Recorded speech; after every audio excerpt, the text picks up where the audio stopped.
And welcome back to V-Road, CCTC's weekly Vanguard podcast, I guess, sometimes. I'm Cole. I'm Trey. And been a little bit spotty, but we're trying to get back into it again. I think now is actually a fairly decent time to revisit how we feel, or I guess visit for the first time how we feel about set 7. Now that we've had a couple weeks to play with the cards and kind of establish a good feeling of how the new decks play.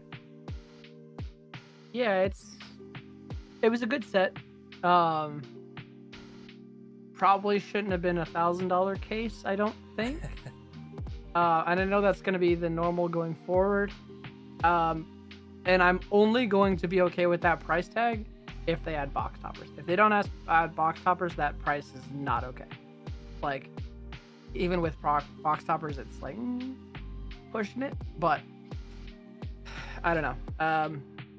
Felt kind of bad being $1,000 case, especially when like the high end stuff, the FFRs, SECs are worth the price, but everything else is down. Nothing's like crazy. Even Bob Zagra herself, who's like the big deck in this set, is like $15, which for a triple rare is, kind of low for a boss unit, I feel like. I don't know. Maybe I'm coping there, but especially for how good the deck is. So, I don't know. Sure. A little bit odd. I don't know. Price-wise. I think, and I'll probably say something similar at the end, but I think that this set having a generic cards in the way that it does means that it's like this year's Divine Set 1.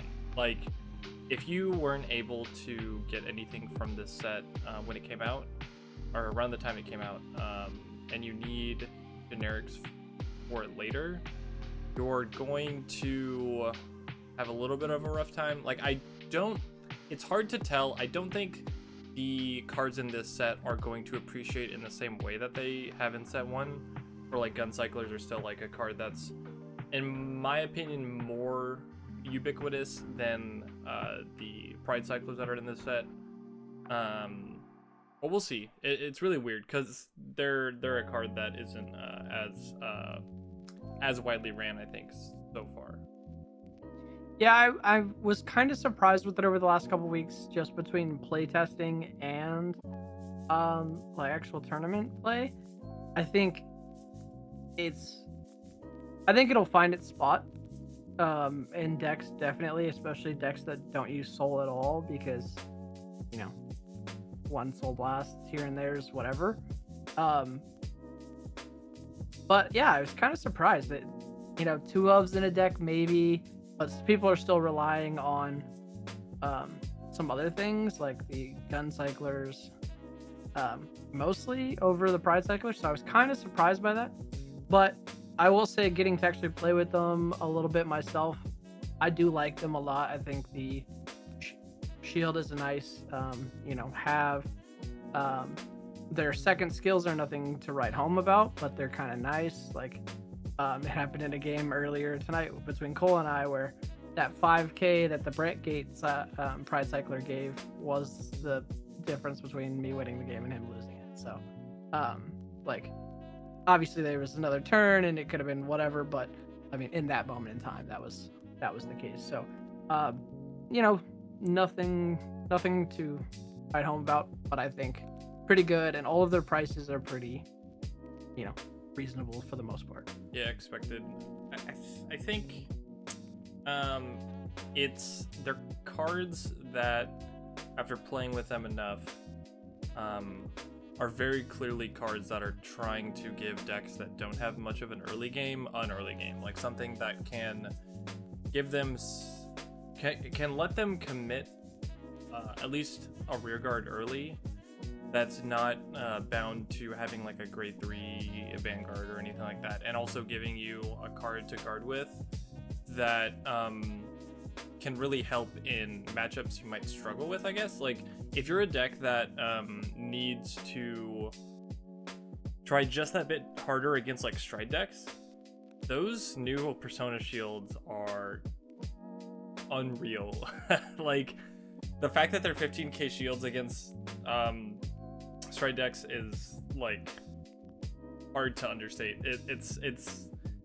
It feels like it shouldn't matter, and it's not that much, but against decks like Luard, where you can't like sentinel him or play you can't like sentinel him on the big turn, and you haven't found your Elementaria, but you still have those, like, that's so much shield. And like, that deck gets big numbers, but not enough that it feels like out of reach anymore with those cards. And I think that's pretty cool. I like the defensive utility they give to decks that wouldn't have it otherwise. Yeah, and to some of the lower tier decks, it gives that little bit of early protection, because there are a lot of decks that just say, hey, I need to get to turn 4, so if I can minimize the amount of damage I'm taking early, it's in a really good spot, because a Soul Blast for a 10k shield is just pretty good, especially when it's not something that you have to waste from your deck. You don't have to use like a 15k trigger early, it makes blocking like a little bit more of a rush easier, which is magnificent. I did think that on the Persona Shield that the second skill was going to be like a problem of not being able to discard it for Pride and things like that. I thought that was kind of weird, but after playing with it, it doesn't change how you'd play the deck outside of it. So like, if you weren't running the Pride Cyclers and you didn't have the Persona Shield, you were still going to discard something. You were still going to do other things to do what you needed to do. So I honestly don't feel bad about the skill. You can still discard it for a PG if you had to. So I don't know. I think, and we're still a couple weeks in, but I think the Persona Shields and the Pride Cyclers are in a good spot, honestly. I think there are the only other thing I feel about it, which will kind of segue into the first deck I want to talk about, because I just kind of want to get it out of the way, is there are decks that are going to want to run this card even if they have decent support, because having something to do early in the game is going to be very important for their tempo, to be able to close out the game when they want to, versus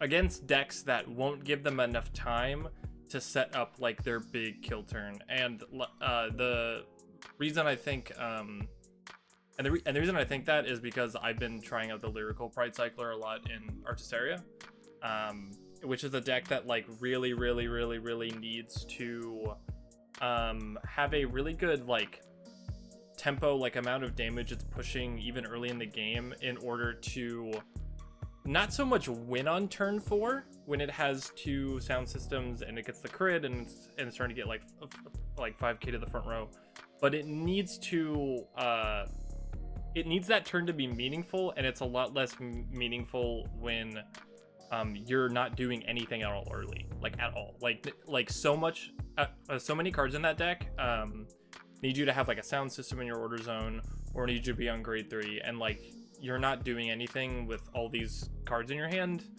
unless you can find like a Pride Cycler. And I think that it's like that's like a case where I think a lot of generics in the game are good, and they're better than a lot of support that decks get for themselves. But the reason I think some of them stick around longer than you might think is because they kind of patch not so much a weakness, but they patch a hole in like a play pattern that the deck really needs to win. And I think for Artisaria, it's that tempo of being able to do something early. Yeah, and speaking of Artisaria, like I'm unsure how to feel about that deck. Okay. like in a good and a bad way.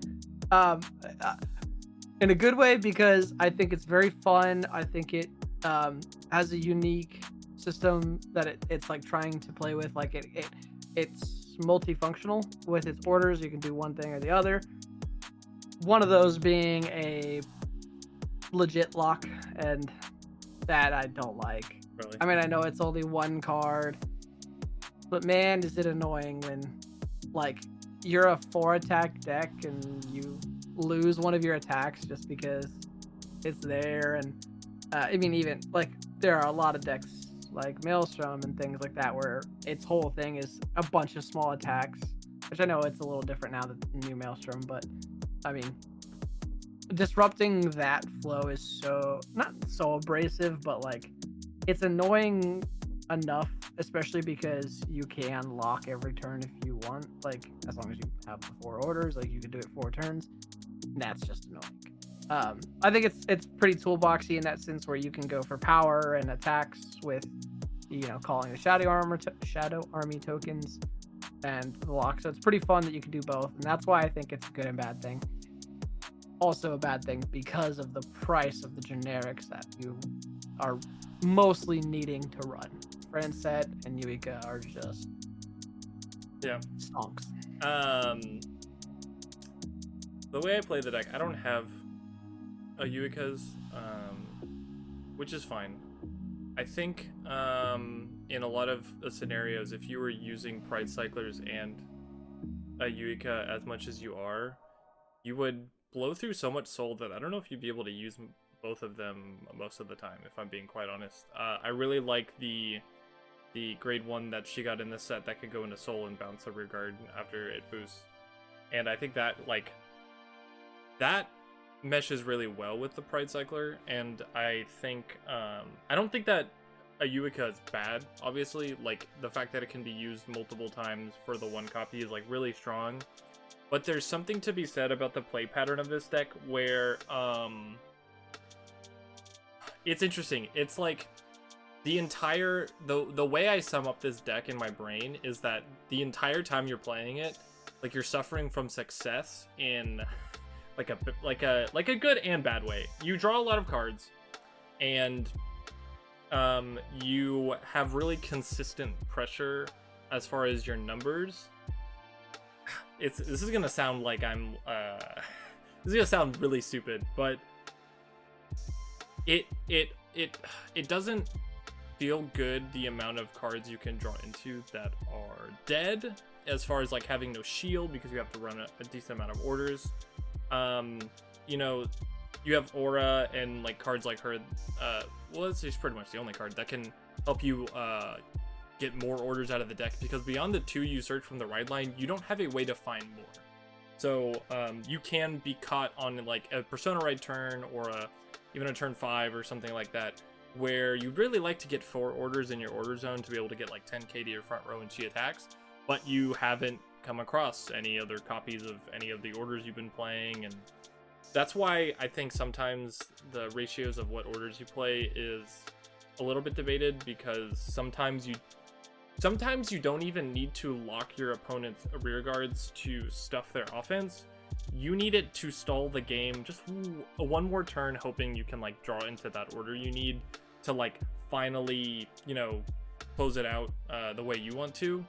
And the fact that this deck can do that, like control the tempo of the game even with just 1 lock, is why I think this deck is like really cool and really fun. Even if I am locking one of my opponent's things and nobody likes that, even if it's just one thing, in this kind of a standard where the ceiling of decks is still just 5 attacks at most. In most cases, for most decks, they're designed around getting 4 or 5 attacks. That isn't nothing. It's not like G era where every deck was getting like 80 million attacks in some way, shape, or form.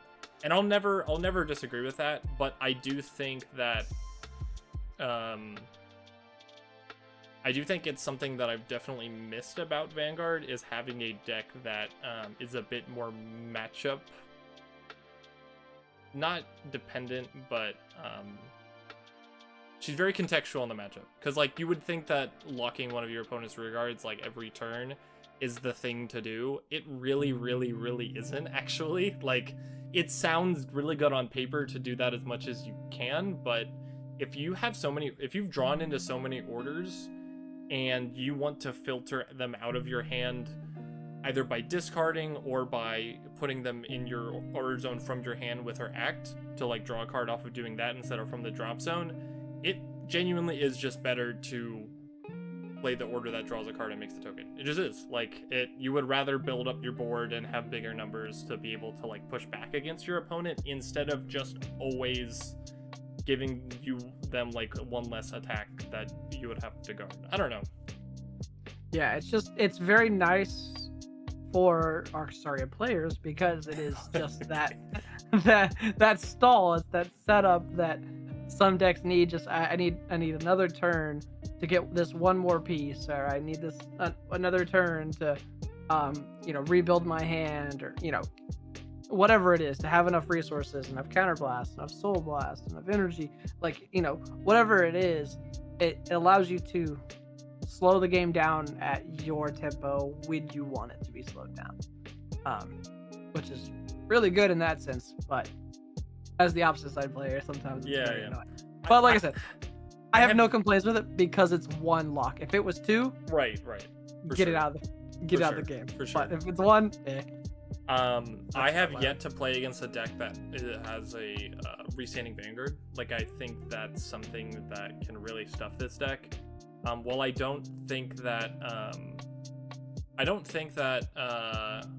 blocking a rearguard in those matchups is like a non-factor. Like, I still think it would help you. The thing I notice is that you run so many generics and so many grade 2s that have like 5k shield that you don't have as much shield as people think you do. But when you do have a lot of shield, it feels like it can only be whittled down by like decks that have huge vanguards that can restand and stuff like that. And that's fine. Like, I know of somebody who thinks that a game like this, having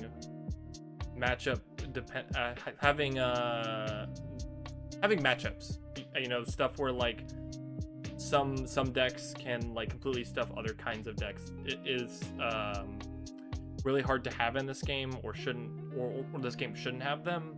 I think it makes the meta a lot more interesting. Like when we had the like a set 13 meta of like Nirvana, Jiva, Dredgewald, Leonore, and Youthberg, like they had like a little triangle of like what decks they beat best and what decks they didn't really do so well against. And I think that's cool, that's interesting, and I don't think there's anything wrong with like adding a deck like this that can really punish like a rearguard reliant deck. And it's not even really punish, it just depends. I don't know. Yeah, so I mean, is what it is a fun deck, really cool idea, and she kind of plays into that Link Joker ish aesthetic, which is kind of nice. The new Shadow Army tokens, Chef's Kiss, they're gorgeous. The little butterflies are fantastic. If they weren't gonna make a new form of Orphis that just like kept going but wasn't a mask, I'll take this. This is very close, and I feel like I'm playing like Orphis Regis, but way better. I'm super down with that. But what other deck do we want to go to after this? We'll talk about the elephant in the room. Okay. Bob Zagara. Yeah. She's just fantastic. I mean, she does probably a little too much. I mean, there's a reason why she's been restricted as she is. I was kind of surprised we didn't get a pre-ban here in Ian for the Varelords and stuff. Because the numbers that deck can actually put out is surprising with everything said and done. But yeah, I mean, getting an extra drive, having a better shield to use your soul for more defensive options. Then the whole new set of cards that came out in this are just really good. On top of Trick Moon already being really good and Varelord already being good. It is a little disappointing to see that you get rid of so much of the old deck that made the deck fun, which I mean, I know you got some improvements essentially with the new sword and the shield, because old sword was horrible. Old Shield is pretty decent, but they just made it better with a Soul Blast, add a little more power. So I don't know. It's really good. It is still in most diversity cuts in Japan, even after the ban. It's just a good deck. I mean, obviously, just like anything, if you don't have the resources to be able to play it, it can suck. It can. Unfortunately, we have a friend who just has some very bad luck playing this game, and he played the deck tonight and didn't have that much luck with it. So it is what it is, but pretty good deck. Yeah, I haven't really played against it too much myself, but I know that there are cases where somebody can not find like the restanders, not find a Trick Moon or a Verilord or what have you, and you're just struggling to set up everything you need to make that board that is just winning so much lately. But I won Worlds, like this deck won Worlds, like this deck is insane. So while that can happen, I really don't know if it can happen that often for this deck to not perform fantastically. Like everything is there from old Buff Saga, like all the stuff it's set up as far as like its main mechanic, the Trick Moon, even back when it came out in set 4 of Overdress, just read like an insane card, being like a 25k booster and stuff like that, and then Verilord just giving your whole front row power. And the entire time this deck was sitting on the back burner before it got its new form was, man, this deck really needs a restander or like another cool guard restrict, or just something to like get it right there, because it comes off like it's got everything, and now it does. So I think that's like worth picking up, especially if you already played Old Bob. Yeah, and I mean, it's one of those. They may have understood what Bob Zagro was capable of in the old form and old abilities, and that's why they didn't for so long give it a restander or additional help. Really, like they were like, we'll give it some support to make it a little more consistent between getting arms and things, but you're still a 3-attack deck. You're still a Vanguard with a crit. You're still retiring things. Like, they obviously knew that it was going to be good if it had a 4th attack. But with that, they decided to give it more and a restand. They did a lot to it, which is funny, but as a Dragon Empire player, I can't complain. I don't want to be the guy to play it at locals or whatever, because it's, Bob Zagro. But it's very good, and I do enjoy it. Yeah, I think it's neat. The deck I have been playing quite a bit besides Artisaria is Argo Siren, the new Stoicheia deck, and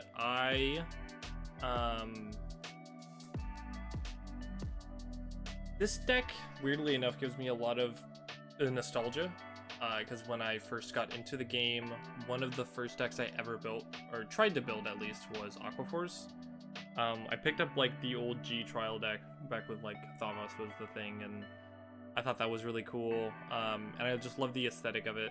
And I've had like a back and forth with Aquaforce as a clan, but I never really built like Maelstrom or anything in Standard or played Flagberg or what have you. So when this deck came out and I saw how cheap it was, I kind of wanted to, remember what it felt like.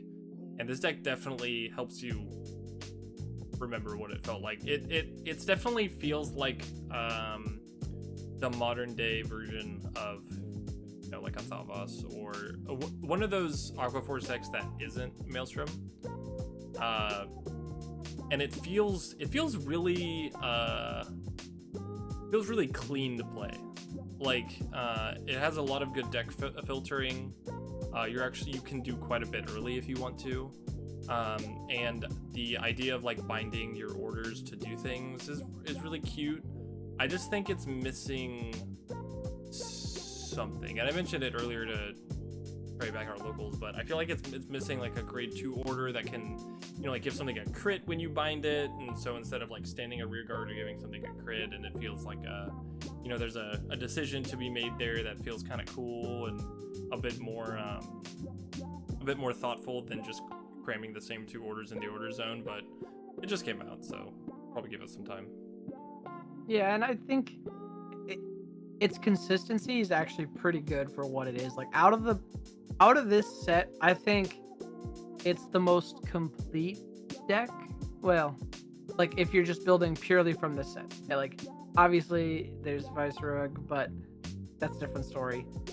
Like if you're just wanting to get into something that has a pretty unique playstyle that's a little toolboxy in the sense that you stand a rear guard or you stand Vanguard, you know, there's options onto what it can kind of do, and the aesthetic's pretty nice. It's kind of got that like that navy theme that Aquaforce has kind of always been about, and it's consistent across all the cards, even some of the like commons that aren't that great and some of them that are pretty okay to run. And for a out of the set complete deck, I think it's completely acceptable for where it's at.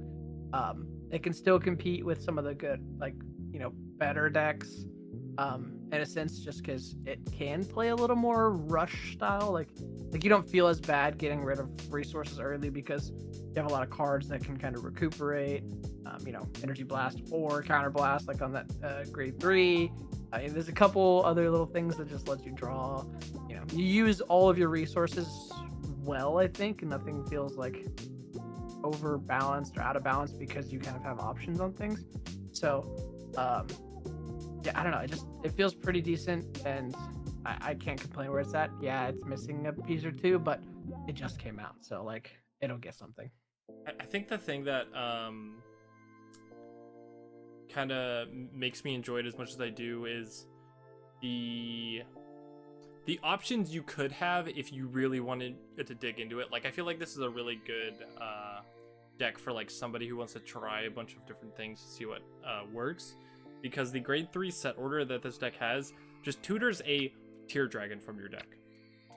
Just any Tear Dragon you want. Like, you can grab Inlet Pulse and it would be pretty alright in this deck. The only caveat with him is he doesn't gain any power, and a lot of your other Tear Dragons that came in the same set as this deck do gain quite a bit of power to help beat over defenses, which is pretty important in a deck like this.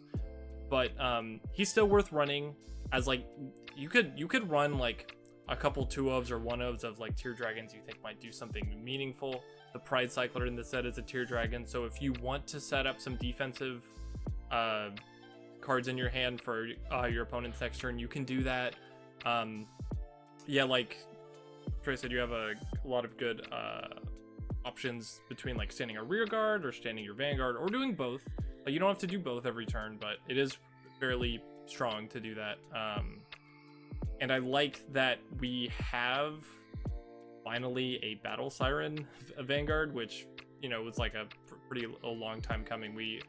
People always kind of wanted that because they like the mermaid aesthetic, but it's not like an idol. She's like, she's got like missiles or whatever those are on the side doing some crazy stuff. So I think it's a really cool deck. I'm excited to see what they give it down the line. I already know it's getting a pretty decent grade 1 in set 8, but yeah, I could see they're gonna add another order. Like you said, it's gonna be a grade 2 and it's gonna be a promo. So. Oh yeah, it could be a fucking promo. You're right. It's gonna be a true. promo. That's you true. know it. You know it. That's and true. it is what it is. That's okay though. Promos for decks like these are usually on the lower end. Usually, depends. But usually, we'll see. Yeah, we'll see. But the next other complete deck in this set, and I say complete because you can run a lot of it, is Viceroy. Everything you need is in this set. You can run 16 birds. You run for the dog or cat. I don't know what I think it's a dog. Yeah, dog. It's dog. Like then wolf. Viceroy, you're on the order. You're on the Moon Gate, and yeah, that's pretty much it. And then that's what you do. You just build to the deck, and I have to be real. I like the deck a lot, but man, it hits like some wet noodles. If you don't have the order in your hand, or you don't Persona Ride, it don't do a whole lot. And its deck filtering is really good if you actually hit your mystics. Like, I can't tell you how many times I've whiffed just even seeing one card in the top 7 where it's like all PGs and triggers and persona rides, and it's just feels bad that it's top 7. And it is what it is. It could be a top 5. It could be way worse. But it's also just missing a piece, kind of like Battle Sirens. I think it really needs maybe a grade 1 Mystic. What it does, I don't know. I know we're getting a card in set 8 for it or something like that. But it has a counterblast, and that is a mistake. The deck chews through resources like crazy. And I know they've already introduced another Bulba Mine for B heroes that, gets power, and, if you have B hero and is a Bulba Mine. But man, they gotta introduce a Bulba Mine for Mystic. Like, that would just be like Kismet. Like, that would be the thing it needs, I think. I don't think that's gonna happen because they already have 2. So I mean, Bulba Mine's a must-have because Soul Blasting 2s every turn. When you don't have any cards that just say Soul Charge, so you're not running the Pride Cyclers because you can't afford to spend the soul. The only thing you're getting soul from is Old Mines and Persona Rides. And the crit trigger if you're wanting to put shield down on the board, which most of the time you're not. So, yeah, I don't know. The deck is good, but it's in a weird spot. Yeah, it really is like the personification of Breakgate to me. It just its gimmick is just a heightened version of what other Breakgate decks do, which is deck compression. Like, it is wanting to filter so many normal units out of the deck, and it has to do that consistently throughout an entire game for that to feel like it'll pay off. It's not like Ava, where it has like decent deck compression, but it also has like a rear guard with a crit, and like 4 attacks, and a rear guard that can swing to the front row. Like, it has some of those things, but it feels like it's missing something that like other Breakgate decks have, whether it's like a guard restrict, or like a drive +1, or a crit somewhere, or just like something that can help it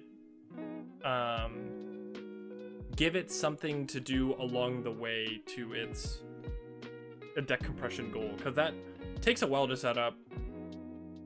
If you only have 2 drive checks a turn, while you're compressing your deck, you can draw into a lot of triggers because just because you're compressing your deck a lot and getting a lot of normal units out doesn't mean it probably means you're more likely to keep drawing into triggers if you're drawing cards off of like the wolf and stuff. And well, that's all that's good and all. Like you said, this deck doesn't seem like it has a lot of good pressure outside of persona writing in that order, and probably checking triggers. Like, if you're doing all that stuff and you're still not checking triggers at some points, it's I can imagine it's still just not enough, and that feels really weird for how much this deck reads like it compresses so much of your deck. Yeah, and it uses every resource physically possible. 2 Soul Blast a turn, Counter Blast a turn to get your 4th attack. Counter Blast again if you are playing the order, which if you're not playing the order, you're not hitting numbers like at all. You're hitting 25 after the call from your order zone. You're hitting 20k just from your birds if you have the birds just by themselves. 25k if you have the dog in front of one. Like, the numbers are honestly atrocious. Like, being a 15k shield for 3 of your 4 attacks, like, if you pull no triggers, is rough. So persona writing is a must because first off, need the soul and the power. Playing the order is a must. So there's 2 Soul Blast, 2 Counter Blast in a turn, and if you're moon gating every turn, which you should be, you're spending 3 energy every turn. So that is every single resource in the game, as well as if you're swinging with the dog and you're trying to get some more card draw because the deck doesn't card draw to your hand other than drive checks. You're counter blasting again, so 3 counter blast, or you're energy blasting 3, so 6 energy. So it's like the amount of resources you have to use to do not a lot is a bit rough. So old mines feel like a must. And then you have to run an absolute crap ton of mystics just because they're the only things that do get filtered out of the deck, and they don't do a whole lot. Like the dog is pretty good, and it makes sense that it's 4 of the birds. Great that you can run it as a 16 of, but it doesn't leave a whole lot of room for stuff when it's just a grade 2 intercept booster. So I don't know. I think it's a fine deck. I don't think it's amazing. I don't think it's awful. I think it's fine. Okay. You're like a disappointed parent. Like, it could have been so much more, but you're just fine. And honestly, if you're going second, like, good luck. Like, you're kind of hooped. I won't lie. Jeez. Because like the most important skill of the Mystic, like actual Viceroy himself, is the skill where you can guard with Mystics and get 5k shield and put a Mystic from your drop back into the deck. So that's how you kind of keep your deck out from actually happening, and that's how you recycle your things back into your Moongate. But man, if you are grade 2 when your opponent is grade 3 and they're hitting you for a bunch and you're like, I need to use these Mystics to guard, and you're not putting cards back, man, you're just wasting it, and the shield is bad, and it's rough. I don't know. I think there's time, and it's gonna need some time to get to a good spot, but for now, we'll take it.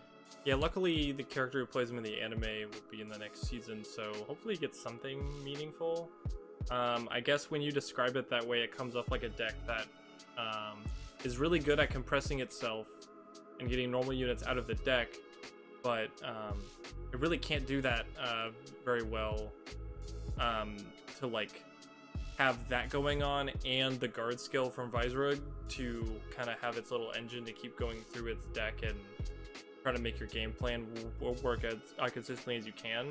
If your opponent is trying to push you super early in the game, I guess it can't really deal with that super well, which is like, would feel like more of a justifiable weakness to have if it felt easier to get turns that felt potent, but I guess it can't. So yeah, I guess and it is what it is. I think it's kind of weird. I don't know. I have high hopes for it down the line. I think it is fun, it is good, and it can put out some massive columns, like I said, if you play the order. And if you don't see the order, man, good luck, Charlie. Like, I don't know what to tell you. I will say, one of the great things about this set, just in general, is how cheap most of these decks are to build. Like Buff Sagra and Artisaria are like the only ones that require quite a bit of a monetary investment. Buff Sagra just because she's like her boss unit is $15. There's like some older support that you need to get that's fairly substantial. And Artisaria runs generics from this set and a couple from the older sets to kind of help it facilitate what it wants to do. But as far as everybody else goes, they're fairly self-contained in a way that gives you quite a bit to work with and kind of figure out if you enjoy like the nation they're from. And I think another good example of that is Hound Raisers, the Keter deck in this set. It's just like a very simple, very clean game plan of fill your back row with grade 1 high beasts, fill your front row with grade 2 Hound Raisers, and then just have a good time, have your little dog in the back row center column attack and do a drive check, and you can run the dog if you want, and you should. But if you don't have it, it doesn't feel really like the end of the world. Like the other dogs they give you in this set are pretty cool. And they give you like kind of something to do every turn, and feels like it can have a pretty good time setting up its board. I haven't actually gotten the chance to play this deck yet, but it feels fairly smooth from what I hear. Yeah, it's got a lot of abilities to call High Beast out of the deck. Like the Vanguard has a skill. I believe it's the grade 3 that has a skill. It might be the grade 2. That literally just searches top 7 for a High Beast. And you run 12 really as you should be, because you're running 4 of each of the new dogs. Both are just pretty generically good. And then you should be running Saragown just because, well, first off, that card is just so good. 13k booster, filtered card draw. It's just good. The one thing is I'm very surprised with this deck is it doesn't have recuperation from drop. Like, it doesn't really have a way of looping Saragown, which I think is probably a good thing and a bad thing at the same time. So it's just interesting. But you do have a lot of options for resource regeneration on the cards. Like, one of the new dogs is like when it's placed on rear guard, you can energy charge 1 or soul charge 1, which is pretty good. Then it has a skill where when it's in the back row, it gets plus 5k power. If it's back row center, it gets plus 10 instead of plus 5. The other one, when it's placed on back row rear guard, if it's in the center circle, when it attacks from the back row, your opponent must, guard with 2 or more cards from hand. So it's got guard restrict, and it gets plus 5k shield. The grade 3 support card, just gets power, calls a card, gives your High Beast from the back row. They can intercept from the back row, which is pretty cool. And I think it's after your Vanguard attacks or something like that. It's kind of weird. You can Energy Blast 3 to get a critical on the grade 3, which we don't see a lot with just things getting crit on the rear guards often, so pretty neat. And then the grade 2 is just recuperation and power. So it's kind of nice. And also because there's an order that you run in the deck that everyone is running from an older set that wasn't really used much. I know it was used for a little bit in Reziel, just for boosting, but not really, because then Wisdom is just a better card. So I don't know. It's a nice, cheap deck if you don't include Saragons, but I think they're worth the cost because that's the main cost of the deck. Everything else is cheap. It is mostly self-contained, as well as the 2 things that there's 2 other cards that people are running in the deck, and they're both Tolpazes, the cats, the Keter Cat, just because it's a High Beast. So you can filter. Yeah, you can filter it from the deck. You can put it on the back row. You can place its effect where it's, you remove 2 ride line cards, and then you can intercept with it from the back row if you have the grade 3 on board. So you can activate its guard skill. So like, it's just a good card. Yeah, I mean, obviously you can only enact the effect twice, but I mean, it's there. So there's a little bit of cost to the deck, but for the most part, it's in 2 cards, and they're not absolutely required. So I think it's pretty neat deck. Yeah, I think it's cute. I appreciate that they're still making decks like these, that like they're still doing it. Like, they started the trend in Divines where they had a lot of decks that felt pretty self-contained to the set they were from, and when I say self-contained, I mean like, please don't play cards other than the cards we're asking you to play kind of thing. Like, please do not put non-High Beasts in this deck or cards that interact with High Beasts. Please just only run those, and then you'll be fine. You don't need to run a generics in this. It would actually be detrimental in some cases. And same thing with like Viserug. You really do need to run as many Mythics as you can to be able to deck filter as much as you want. And I think the only thing I regret about how Artisaria was designed was that she didn't have something like binding all of her rear guards together to make them feel worth playing. and that you're just playing a generics instead. I feel like they could have very easily done that, but I think they know that lyrical generics are just like a thing that sells sets sometimes. So maybe they're just leaning into that in a way they are not really doing with other nations. Like Buff Sakura, as far as I know, doesn't even run a generics. Like it's so reliant that it needs to find them as early as possible. So I don't know if it can even afford to. Some people are running Shinri, some people don't. It's Sure. just it essentially comes down to those who have them and those who don't already. And if you don't have them, you don't run them. And if you do have them, you run them. So Seems either way, it's pretty fine, honestly. yeah, it's just preference at that point. You run more grade 2s if you don't run the Shinris. So it is what it is. The Shinris are ran more with the Verilord ban list for sure, but at the same time, they're a good call target for Bob Sakura. But yeah, pretty self-contained. But can't complain about that. Yeah, adjacent to Buff Sakura as far as like decks who kind of got a little bit of a revival with this set is Astroea. They kind of just took the first version of Astroea and Astroea Mask, and then just kind of put them into one card. And I don't know how good this deck is.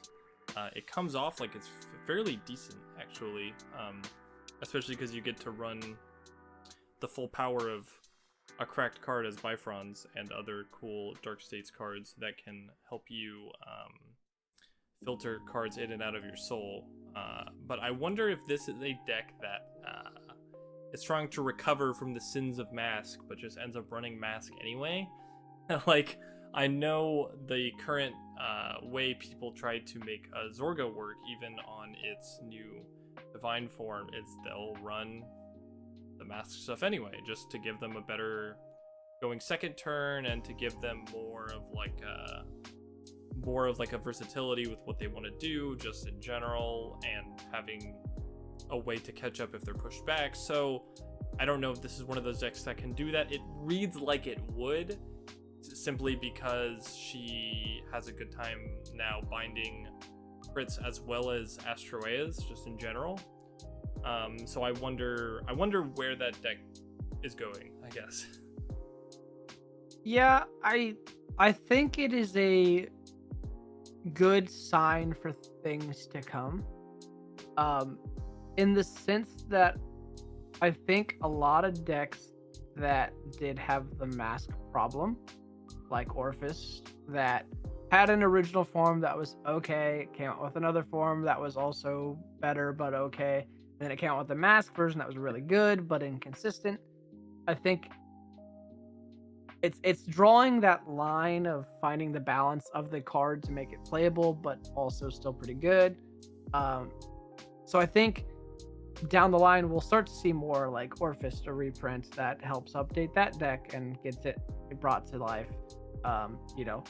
Other Mask deck in those lists like Magnolia, yeah, it has a G4, yeah, it has obviously that's getting a whole reprint, we know that, or a new version at some point, so that's gonna help. But I think it's a good sign for things to come in those instances of decks like that. So we'll see. That's kind of interesting. We'll see where it goes, where it comes from. But as a deck itself, I think it's in a decent spot because of the fact that you can kind of Persona Ride for free, literally, in that sense, because you can skip Ride phase, go to main, and then do its whole effect, which is nice because one of Astroa's biggest problems has always been numbers, like power numbers, just because most of its cards effects and its supporting cards effects are all about recycling your resources, like making sure you have your soul set up so you can soul blast and bind, and take cards from bind, move them to drop, and then cycle them back, and just keeping that whole cycle going. So it kind of does a little bit more itself as Astroa to say, hey, here's a little bit of power number. Now our rear guards that don't get a whole lot of number creeping like on themselves can now actually do some things. Yeah, you run some really good cards like Bifrons. You also now run Philia, however you say it, the grade 1 promo Dark States. That's just the dog, but elf girl, well, fairy. So I mean, just good. It runs a lot of pieces like that. It still runs the old grade 3 order from Astroa that gives it a crit and counter charge. So I think it fixes a lot of the problems that original Astroa had and then Mask had, and kind of takes the good pieces from both of them and creates like a pretty good medium. There was something interesting I kind of thought about when I saw a friend of ours play this deck. Is he has this fairly long turn, this very long main phase where he's setting up the Asteroid and the crits in his soul. And before he went to his battle phase, I noticed he didn't really have a lot of cards in his hand. And that's something I noticed when people play like Chaos and some other Dark States decks that are fleeing my mind at the moment, but are like Favernil and decks like those where they need to set up a sort of condition in their soul to do the meaningful thing they want to do to win the game. And I've noticed I'm starting to think that there are decks that have good and bad matchups just sheerly due to the nation they're in. Like, because when I think about it more critically, it's decks in Keter Sanctuary and Lyrical Monasterio and maybe Dragon Empire to an extent that have a big focus on keeping a large hand size in some way. Either it's like calling a card from deck or retiring and drawing, whether it's not like keeping a big hand themselves, but they're retiring the opponent's stuff, or, you know, like bouncing cards back to their hand, stuff like that. And when I look at a deck like Asteroid that I know can be very strong and very explosive on a good turn, where it's getting like a crit and a drive, it's standing a rear guard and like doing all these crazy things, against a deck like a Rezael or an Artisaria, or like something that just has a big hand that can like live through multiple turns like that. But I know a deck like from Brantgate or Stoicheia, where it needs to find pieces or deck compress and orders and stuff like that. I know they're getting there, not really keeping the best hand they could, and that's fine.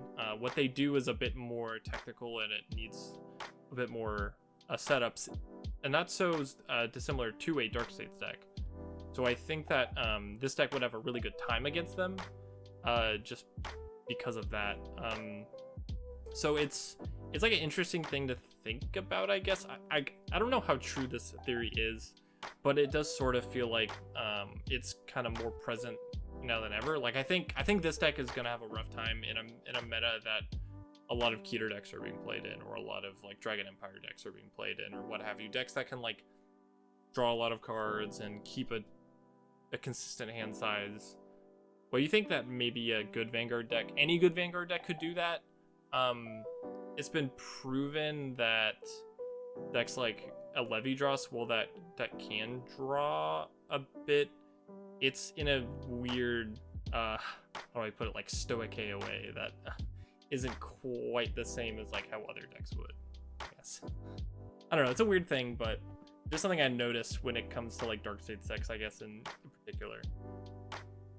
Yeah, you commit a lot to set up more, it feels like, in those decks, because a lot of it's like Chaos is one where you have to hit a specific number of cards in your soul, and they have to be different names.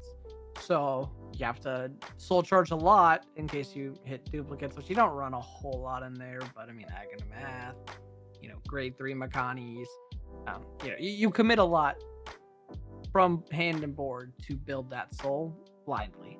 Same thing with Astroa, where you're trying to build triggers and crits specifically, and you only run 8 in a 50 card deck. So, making you get those 8 out of there and into soul, I mean, you commit a lot to filter those into it. So it's kind of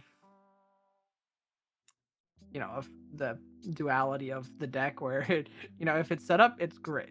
If it's not set up and you're missing your pieces to get those pieces into your soul, like it feels atrocious. So I mean, luckily you run so many cards that help you filter and get to that point, which is part of its downfall, but New Astroa makes up for it in the sense that it gets that power, still gets that drive +1. If you're playing the order every turn like you should, you're still getting that crit and counter charge, and it allows you to cycle again more triggers from drop and things. So I mean, it's becoming a more I say more, it's been a Vanguard centric deck, but is now giving a little bit more love to the rear cards in the sense that it's like that consistent persona ride, and you can use your Astroa as Soul Blast fodder to bind and things like that, and then it still binds instead of just discarding. So I don't know, I think we'll see, but I think it's a good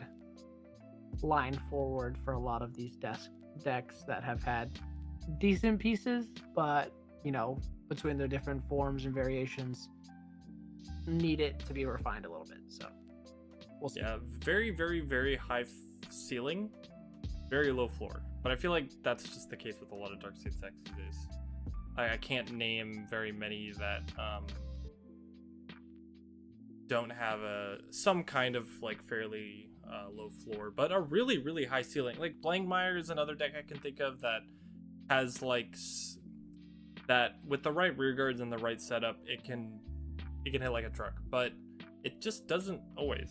It doesn't as much as you might think. And especially for like a deck like that feels like it would be a bit more consistent at it. But with the way the format has gone and like how energy cyclers kind of up the defensive floor of decks, just that bit to live through certain things, it really kind of like shines another light on just how much of a glass cannon the Dark State decks are, which is cool. I think that's another thing that, while I think that there are like hidden weird weaknesses to Artisaria in how much it can plus and filter bad cards out of its hand with no shield, but can like still draw into cards that are like 5k shield, and she can't do much with that, and defensively against decks that hit super hard like this, that's fine. I think there's a push and pull with a lot of different nations and how they interact with each other, and I think that's like a part about Standard I don't know is discussed enough, but maybe that can be a future video. Yeah, so overall, I think this set was a success, other than the case price. I think again, we fixed that, or we had box hoppers that are actually good box hoppers. Even if they're just reprints of old box hoppers, that's fine.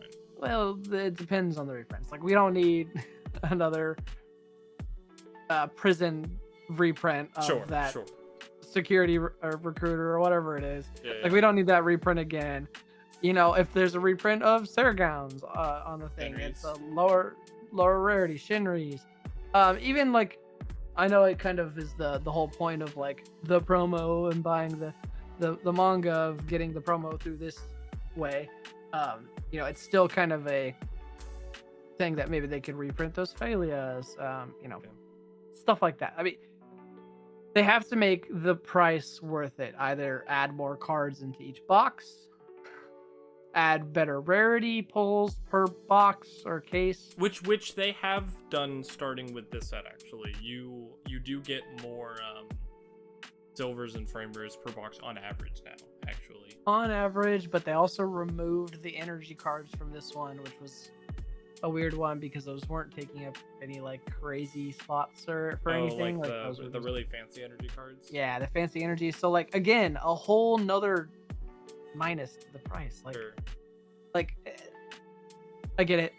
It can't be cheap printing cards, and it can't be cheap making an anime and keeping up the cards with it and doing sets every couple months and distribute. I mean, I get it. There's a whole reason why they have this price cost. but at the same time, they've been mostly consistent with their prices and kept a good product and been good to just up the price on us, essentially $200. Yeah. Is rough. Is rough, I think. With not that much of a crazy reason to be. Like if they upped it and said, okay, you're guaranteed 3 FFRs and the chance at an SEC. Okay, sure. But if you pull it now, it's like you get 2 FFRs and an SEC.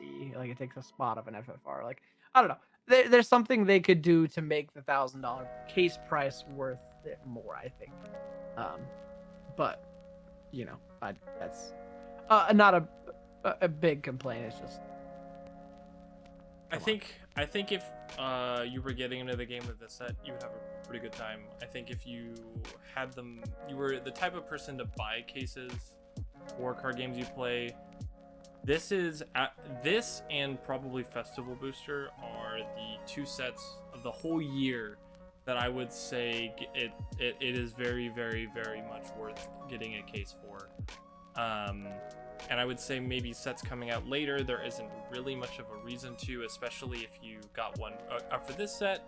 Like if you picked up the artist area stuff from your case and you just need the one new card that's coming out in set 8 and that's it, then there's not too much of a reason to get a case or even a lyrical split for that matter.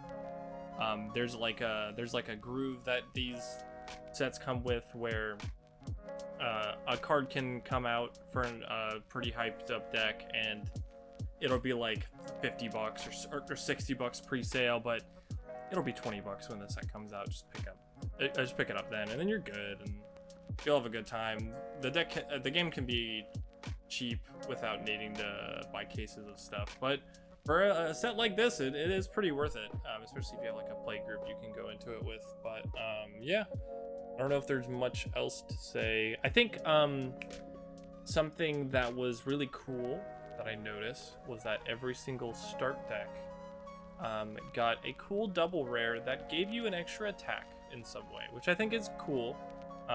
That's something that I feel like they kind of skirted around with these decks a lot, is not wanting to give them too many like fancy tricks like extra attacks. They kind of wanted to loop that grade 3 triple double rare they got in set 1 a lot for some reason, but now they're finally starting to give like Carousel a 5th attack, and Marlene gets a 5th attack now, and everybody gets another little cool thing to play with, and I think it's nice that they're still making those cards for those decks.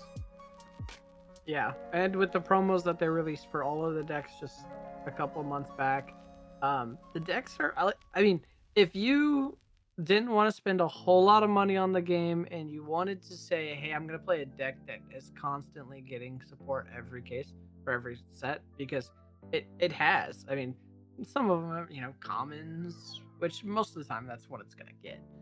The fact that it is a double rare in this set makes sense because of what it does for most of the decks, but I don't know, man. Like the consistency, like we had a guy at one of our locals who built up Cristianos with it and was playing it, and it's still competing with a lot of the upper decks because, I mean, first off, the consistent Persona ride is power and draw. I mean, there's really good orders and there's crazy good things in Stoicheia, so like it makes sense that they're just pretty okay. And they're pretty open-ended on what you can do with their builds and things too, which helps a lot. I mean, obviously, if you're gonna focus towards their main archetype of like what they come out in the sets and stuff, then it's cheap to upgrade. So I don't know. I think it's worth it, and it's nice because there's malleability in the builds of them. Like if you got a play set of all of the cards from set 1 to set 7, including the promos, like you could have an 80 card deck and you can kind of change it up however you would like. Say, okay, well, I want to lean more into Asterum actually having all 4 of those orders in the order zone, because there's cards that are cheating them and cards that reduce their cost and things like that now. Or if you just want to say, I'm going to play around other Breakgate kind of things to help it out, you have the options too. So pretty neat, pretty sweet. love that they did that for us. Yep, and I think with that, that'll be it for this one. Let us know what you think about the set, and how you've been enjoying playing with the new decks, or there was support for older decks, so tell us what you think about the stuff that those decks got as well. And if you like this kind of content, be sure to like the video and subscribe to the channel. We'll kind of try to get back into the groove of things and pump out some more content for you guys. So until the next one, I was Cole. I was Trey. We'll see ya in the next one.